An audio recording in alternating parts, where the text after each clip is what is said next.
This is a grammar question where we need to find the statements that are incorrect in terms of grammar and usage, including spelling, punctuation, and logical consistency.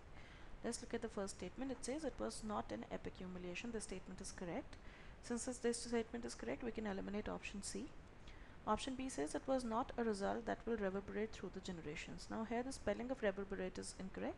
It should be R-E-V-E-R-B-E-R-A-T-E. Hence, option statement B is incorrect. Now if we look at this, then we'll find that there are two options which has statement B as incorrect, which is B and D. Now we need to check statement C as well. So let's check for statement C. C says, but in sense Brazil's Copa America. Now this should be but in a sense, because what we are saying is in one interpretation or from one view. So but in a sense Brazil's Copa America should be the correct statement, and statement C hence is incorrect. This gives us the answer as option B. This again is a grammar question. Let's look at the statements. Statement A says, since it worked in the lab, out in the field the wheat was still attacked by the pest. Now this statement gives a sense of contrast. The contrast will not come with word since, because since refers to because. So this statement would become, because it worked in the lab, out in the field, it should also work. It should also work. So, but now in the second part of the sentence, what we are saying is that the wheat was still attacked by pest. Hence, what we need to use here is while or although.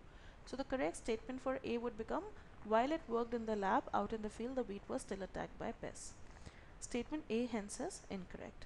Now if we eliminate through this, we'll find that we can eliminate option A and D. So we need to check, we don't need to really check statement D, we need to check only B and C, because they are the options which are now left. Now statement B says, but negative results are a part and parcel of the scientific process. Part and parcel will not take an article a. So the sentence should become, but negative results are part and parcel of the scientific process.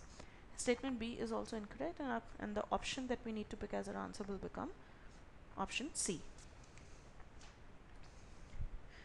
The next question again is a grammar question. Let's look at our statements. Statement A says, you don't have to look far for all sorts of uncompromising, doctrine, Bruckner criticism behavior. Here the spelling of doctrine is incorrect. It should be D-O-C-T-R-I-N-A-I-R-E. Hence, statement A is incorrect. If we eliminate through there, we'll find that only option B would fit the answer, and B will become our correct answer. But we can also check what is wrong with statement B. Let's look at that. Statement B says, you see it all the time at government academia and companies. It should be in government academia and companies, so we need to use in instead of at in statement B. Hence the correct answer will become A and B. Option B will become the correct answer.